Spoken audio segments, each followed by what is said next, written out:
Welcome to Inside the Firm, a podcast dedicated to small business owners and hosted by entrepreneurs, Alex Gore and Lance Cayko. Each week, they take you on their journey of how to start, run, and grow a business by bringing you inside their architecture and real estate development firm. Get a behind-the-scenes tour of how these business leaders manage their clients and foster company culture while creating new and innovative projects. And now your hosts, Alex Gore and Lance Cayko. Lance, welcome to Inside the Firm. I am your co-host along with you, Al Gore. I'm excited to be here. Happy it's Friday. Actually got some things accomplished because I've created a new system. I don't even know about it. You want to hear about it? Sure. I'll derail where we're going for my own sake.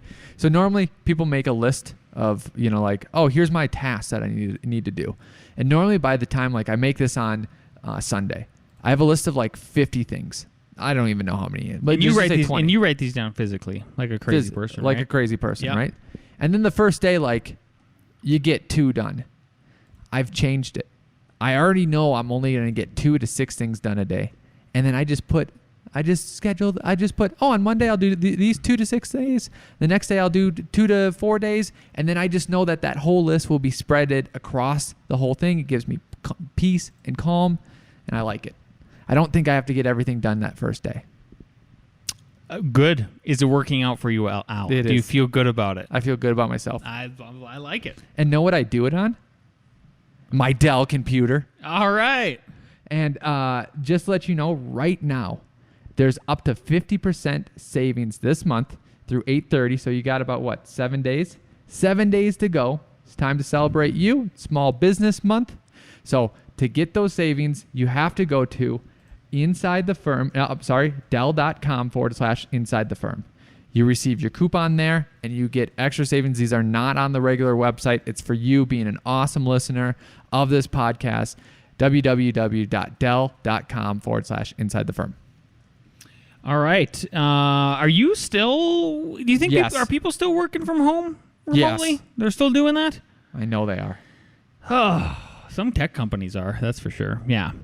Well, if you are some of those people, maybe the logistics of putting together a project is daunting when no one else is in the same room, right? Well, ARCAT has a solution for you. ARCAT's Charrette allows you to manage projects and specification documents online with multiple team members, discuss products, configurations, outline specs, project photos, and documents, and more on one page, along with the ability to access product information, specs, CAD, BIM, and the patented Spec Wizard from anywhere in the world. Charrette can help your firm get more done no matter where you are or the rest of your firm are. You can even promote your firm's project when you're done.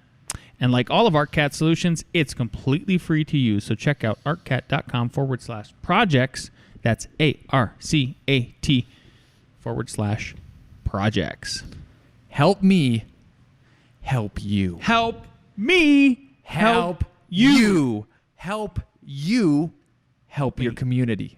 I should watch that movie this weekend. Wow, you should. Yeah. You should go on a Tom Cruise kick. But before you do that, Kevin Costner kicks precede Tom Cruise kicks. Just to let you know. You can't get into Tom Cruise kick until you do Kevin Costner. Anyways, help yourself, help your community. If you purchase Revit Rocket Ship, a free license goes to the high school of your choice. So a whole high school gets the same resources that you'd get through learning Revit. So what that is a template. So think about yourself or someone younger that's trying to learn Revit and they don't have the actual system in place to help them create the design that they want, their dream, right? Then it gives you all the families that you need, all the families that we use in this firm that are render ready, lightweight, already rendered for you so that you can pick them out, you know what they're going to look like, and then you can put them in your model so that your model comes out great, so you make great renderings so that you get the job, the kid gets into the school that he wants, everything goes awesome, plus all the training and tutorials about how to use that system and then how to start your own project, right? We know that this will work for you because it's worked for thousands of other people, and we know it will work for high schoolers because it's worked in other high schools. We've gotten the reports back. It's worked great. So you buy it. A high school of your choice gets the whole system for free. Go to revitrocketship.com. Click enroll the course. You'll see an add coupon code. This is so we know that you want to give this to a local high school. Enter the code B, capital B, 2, just a number, capital S. So back to school, all capitalized. B, the number 2, school, S. B2S. And that's what you get. I love it, Al. Let's help these high schoolers out. Yeah. Let's give it back. Let's give back. Yeah. So I had a really interesting conversation in the Entre Architect community. Facebook, check it out. If you're not there, somehow, I don't know, you're missing out. That is the best group on the planet to talk about anything and anything being an architect related. It is phenomenal. And some of the stories that you hear in there just kind of they will either reinforce something that you're doing right, or show you like things to avoid, I think, before you maybe step on a landmine, right? So one of the interesting conversations that we had this week was about people bribing the building department. And so I just posed the question and I said, hey, has anybody ever had a client or a developer or anybody that they're working with try to bribe the building department? You know, like sugarcoat it so that they would hopefully get their building permit. It's just in all different various ways. Doesn't matter. So one of our old architects friends told a story about you put hundreds in the rolls when literally you submit. in the drawings, right? Yeah. And it was one of the most lively discussions I've seen in a while. And so I just wanted to read some blurbs about what folks said. No names, anything like that. So, quote, one person said, "It can go both ways. I had 2 neighboring clients once. One paid us to do the permitting, and the other wanted to do it himself.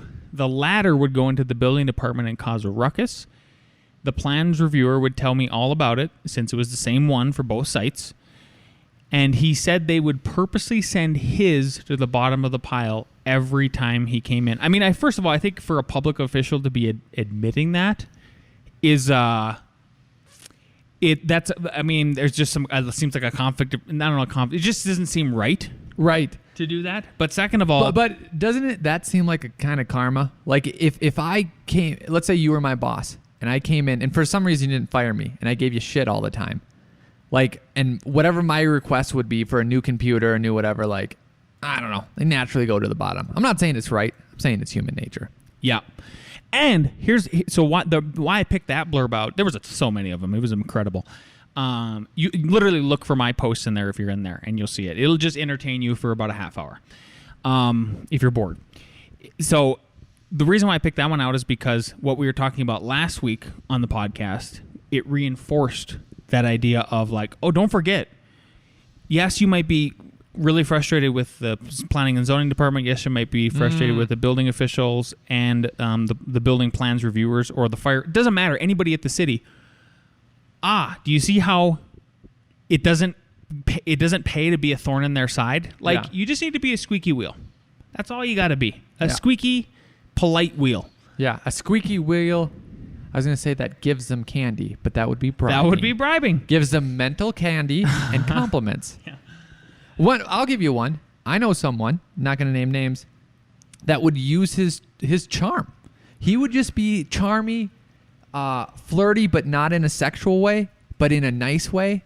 You probably know who I'm talking about, and had a great relationship with them. Yep.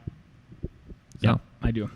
Next one was this guy says, "I guess I'm an old timer. I can tell you dozens of stories about this, a lot less common now than it was back in the day, but I promise you that it still happens.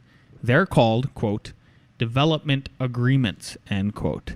What is that exactly? Do you know? I wonder. Have you heard of this? No. It's so funny. We're getting comments back on one of our projects that's a big project in there, and this is private property that the owner is letting people walk their dogs on and stuff like that. And there's never been a trail on this property. There was once an idea that there would be, but now there's not. And the neighbor is asking, like, can the city, like, can we get some sort of compensation for this? For this non-existing trail that never existed, that now isn't going to, like, so is he talking about, where I build a neighborhood and I give you a place for a school? Yes. I also upgrade. I gave you a park. Yep. I maybe upgrade the road. I maybe do some stuff for Excel, energy, whatever. I think that's exactly what it is. Yeah. But it's not person to person. It's not like you are the reviewer. No, it's it's out in the open. It's sort of like the city's extorting them, and then they're agreeing, and then they get to build. I mean, it's pretty gross. Yeah. Okay, next one. Back in the 1980s, there was only one way to get a building permit in the city of Detroit. Actually, the next one is keep going on that. Okay, back in the 1980s, there was only one way to get a building permit in the city of Detroit. This was amazing because he named people. But yeah, bleep out the name. Okay, Captain Blah was the fire marshal. Track him down and buy him a few of the fundraising event tickets he always had in his pocket for the next event for mayor whatever. If you didn't, the application languished for months. If you did, you could walk out with a permit. Wow. So the fire marshal, who was appointed probably by the mayor. Appointed by the mayor. Yep. Huh. It's And then Mark has talked about LePage has talked about a book. I can't remember what it was, but there's some bribe your local official. No, there was some book about how buildings got built in New York City in like the 70s or something like that. Gosh. Did you have to bribe Robert Moses? Remember that cat? Yeah, I do. But anyway, yeah. Let's see here. Okay, the one I skipped. I did some projects in a major city about 20 years ago where you were required to hire a private plans expediter to route the plans through the building department. Turns out this process was funneling money from the expediter to building officials. Several building officials end up being indicted. So I've heard of these plans expediters. There's one in Denver does it.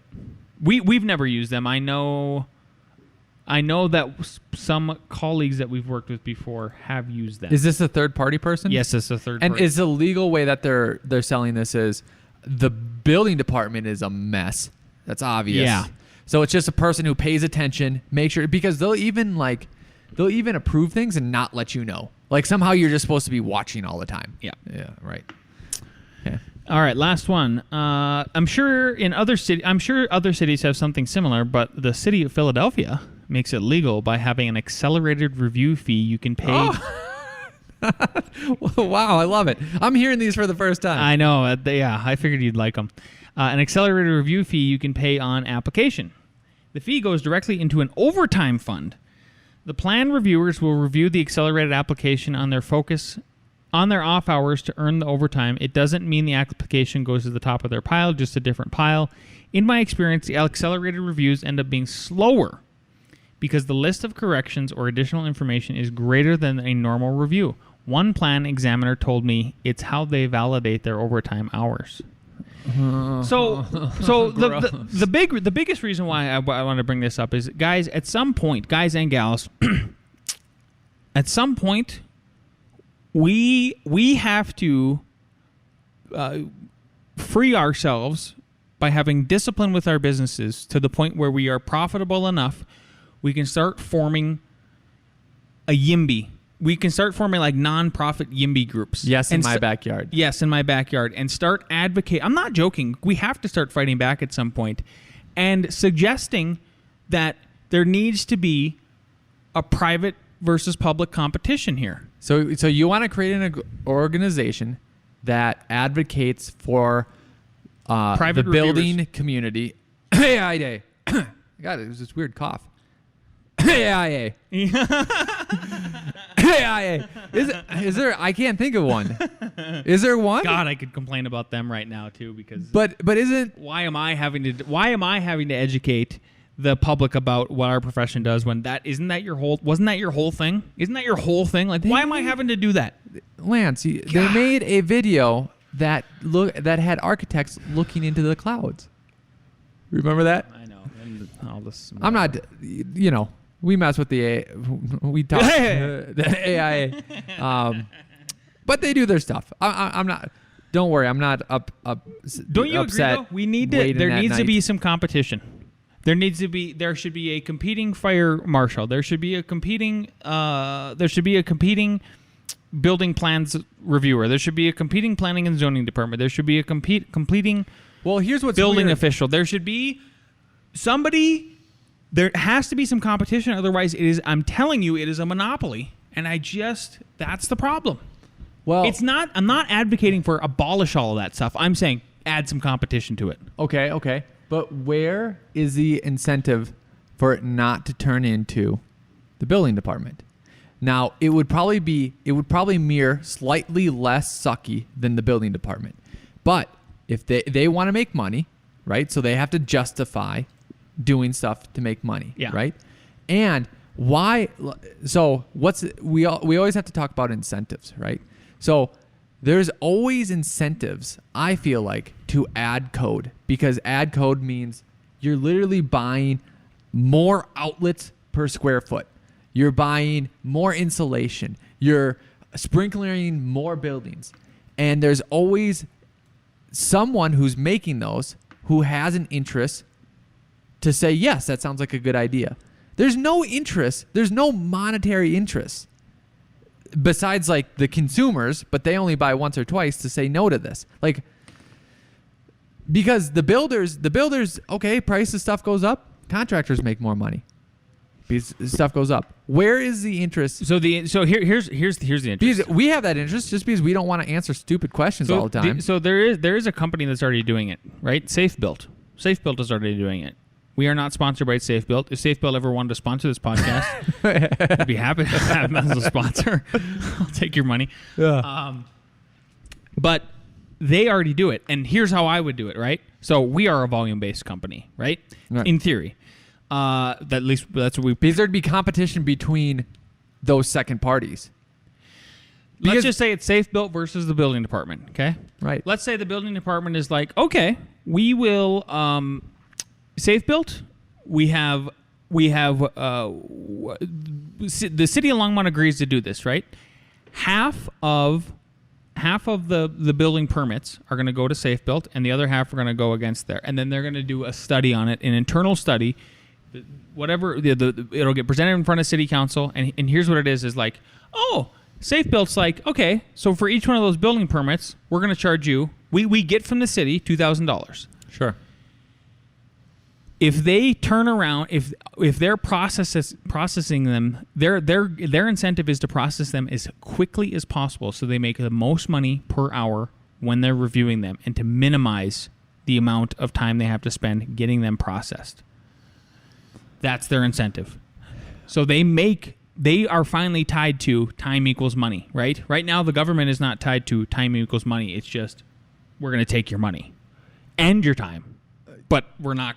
Like we have no incentive on our end if we're the government because we're not making any more money. We're already going to get the money. You see what I'm saying? That's how it would work. Okay, but then does Safe Built take over and become a monopoly? Well, there should be there should be another one. Then like I would come in and I would be like Safer Built. Squared. Yep. The official Safer Built. Yep. And we do it better. And then it would somehow have to be tied to you're not just letting everything pass, you're actually reviewing it somehow. I agree. I see the complicated web. There's an easier way because Safe Built obviously already does it. You know what I mean? Yeah. Because people would argue, there's no ramifications for them if they just let things pass and buildings fall down. Like the same is actually true for the city. If you look at they are not, like... It's either that or we need to do what New York City did. Like I still can't believe I praise New York City every once in a while. Which is, hey, submit for your building permit. Great, you don't have it within 30 days. It's already automatically given to you. Yes. I'm like that is really where it should go. Yep. If you're not going to allow these third parties to come in. But I think they say if they don't respond. But it has to be what you said because they can just sit there and just send a stupid comment every time. Like it has to be what I said exactly. That's the modification. Yep. Yeah. So anyway, that was my little story. Gotcha. Stuff. You got a question for us? Yes. Why aren't you building your projects even if it's one a quarter? Talking to you architects, why in the hell aren't you building your projects even if it's only one a quarter? Just make the rules that we did within 30 minutes or less. You got the client. It has to be a good working relationship, and you honestly. And then why aren't you doing that? I'm telling you, we are getting people now that are coming to us because I just met with a couple of folks who want to build a coffee shop and a chiropractic center or a little chiropractic office in the west side of our town, And they go, we picked you guys. Number one, because of your modern style. And number two, because We heard Al Gore's super cool. that was actually number two. And then number three, Yep. they're like, you're the co-host of your podcast? Amazing. Wow. Wowzers. Amazing. Yeah. I was like, yeah, I know. And then they're like, but you kind of sound like him and he kind of sounds like you. I'm like, yeah, well, you're 2 for 1. There you go. Third reason was because they said you're a one-stop shop. You're a one-stop shop. They're like, we know we're not going to have to there's not going to be this translation that has to happen from the architect to the builder. Like, we want you to do it all. Yep. And so I don't even think we're competing against anybody right now at the moment and stuff like that. So why aren't you doing that? I'm telling you, because then it allows you to have a wider economic moat such that then you can withstand. When architecture has gone down, which it has. Yes, which it has. Because then that money that was coming in before is way, way less. I can tell you our sales are down. And it allows you to at least the whole goal Survive, is never lay people off unless you absolutely have to. And so far, so good around here. Yeah. Yep. The other thing is Al the builder. He's learning all kinds of stuff. It's a benefit to Which is great. to designers, not only me but the other people in the firm that design. So, one, ordering products. So I ordered everything for a roof, including the flashing, the underlayment, the roof vents, and all that. And it literally solved some problems on other buildings for me, because I'm thinking about the edge flashing and how that worked. And just actually having to, do you remember in college when Martins would draw those sections and they'd look really cool, but it's like every day you're drawing a new section and you're talking about it. And I know in his head, he's linking it to real world environments, but it was just section after sections. When you build and when you actually order what you drew, it just reinforces that loop even better. 100%. The second thing too, we were joking with people on our staff, is that if you draw a shitty detail, you have to install it or you have to do it, right? So there's one where like there's this very hard place to do insulation, and we don't do insulation. We subcontract that out. But I'm almost like, talking to one of my guys, you have to go do that now because you made it that way when it didn't have to be that way. But another one was our field crew demanded, we have large windows in one of these. And they said, is the designer, and they know the designer, everyone knows each other, is he going to come out and help us install our windows? And he actually wants to have a field day. And I'm like, absolutely. Yeah. He designed those big windows. I thought that coincidence was perfect. He's going I can't out wait there. to tell Bill. Yeah. Bill is our lead out in the field. So. Yep. And then so those two, I mean, just the learning is absolutely great. Another question I got for y'all. Okay. Why the hell aren't you teaching even if it's only one class? What are you doing with your life? I don't know. What are you doing with your life? Teach that, because again, and here's the reason why I really brought it up is because what was so cool today was, so Alex and I have taught a class for I think 7-8 years now at CU Boulder. Huh? It's been a while. Been a while, yep. And we've co-taught it, and now 2 of our staff members are going to go out and they're going to co-teach their class, and I'm like, oh, that baton. And then on top of that, it's an extra economics incentive for them. They have if stuff really came crashing down, right? We could do something. We wouldn't have to entirely let them go in the sense that they need to, like we could say like, oh, maybe you guys are only working here 3 days. Look, good thing you're teaching. That made up for it. Instead of it being extra money, now it's living money, and you got to do all that. But there's all kinds of incentives that go along with it too, right? So you need to make it happen. Like, I don't know what you're doing if you're not teaching one class, even just from a networking standpoint, even just from being able to, like when Alex and I, we almost wear uniforms at this point, like at least 4 days out of the week. Yeah. We're in all black. We're in CU like polos and stuff like that. And I can't tell you how many times, like, when I go to a meeting and they're like, oh, are you a graduate? No, I teach there. It doesn't matter. But at least it's an icebreaker, and it's a way to connect personally with that person. Yep. And all of a sudden, you're not seen as that, like, salesman who's out there to get the sale. It's more of like, oh, no, this is a person I can relate to. Yeah, I like that. Yeah. The other thing, too, a reason why you might not want to do it is that you don't have the time. But this is the chance to upgrade your systems, because then you might have to hire someone, and then you sit there and complain to yourself because, we do the same thing. I don't have time to train someone. then you can think about how to efficiently train someone.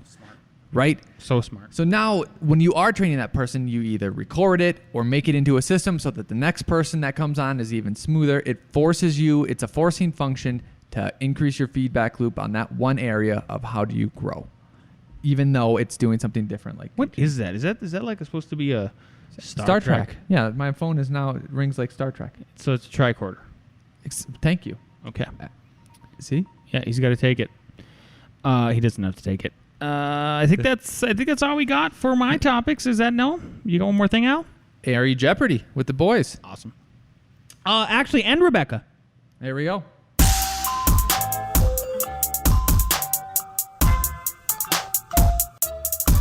You're number one, Lance. Oh, I'm number one. Sorry. Number one, name 2 accessible features that must be addressed when rehabilitating a historic building. A, ramps. B, main entrance. C, elevators. D, restrooms. Does anybody need that question repeated? Name 2 accessible features that must be addressed when rehabilitating a historic building. A, ramps. B, main entrance. C, elevators. D, restrooms. What do we got? What do we got? Okay, let's see here. We have B and... Yep. The answer is B and D, main entrance and restrooms. We got 3 people that got it. All Look right. at that. All right. Al Gore. Question 2. Meridians are A, latitudinal lines.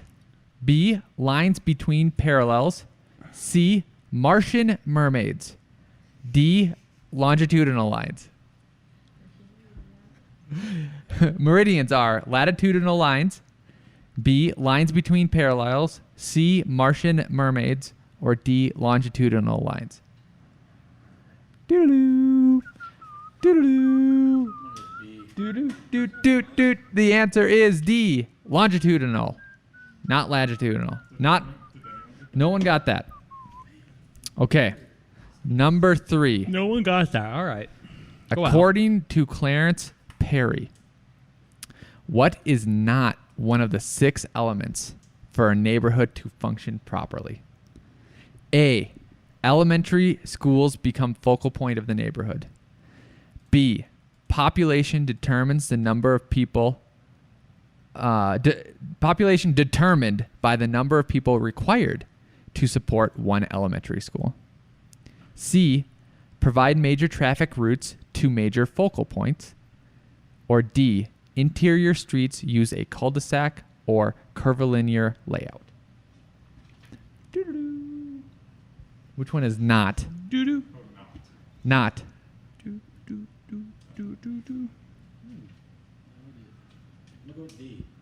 We're going with D's, a bunch of D's, which is interior streets, cul-de-sac. That is not correct. Of course not. The correct answer is C. Did anyone have C? So they do not want major traffic routes through the neighborhood, Makes sense. which the school, which would be the major focal point, would be inside the neighborhood, so it would be through the neighborhood. Yeah, elementary school. Yeah. Have you ever been to my house? It's like the perfect example. The other ones were you want to have shopping nearby, which we can walk to Safeway, and then Safeway. schools should be within a half-mile walk. And I think there was one other one, but can't remember it. You guys, that's why you guys are all off. Okay? So what is it? 3? Is it what everybody's You got a 3-way tie, right? 3-way tie? 1 correct answer. No one. Okay, no one. Yep. 4-way tie. Number 4. Number 4. A roller connection resists forces in only what direction? A, X. B, Y. C, Z. D, none of the above. A roller correct connection resists forces in only what direction? A, the x-axis. B, the y-axis. C, the z-axis. D, none of the above. All right, what do we got? The correct answer is Y, which would be B. Does anybody get that right? Marky Mark. And then he wins. Is he the winner? Mark, where are we going to eat Champion. today? Why did I think in 3D? We're going to Lucille's. Great suggestion. That was really good. Yeah. If you want another Yum, yum. suggestion, go to RevitRocketship.com. Get your free Revit training. And then if you put in the code back to school, which is B2S, then the local school of your choice, high school, will also get all those resources. That's it. RevitRocketship.com. Don't forget to leave a 5-star review. See you next week.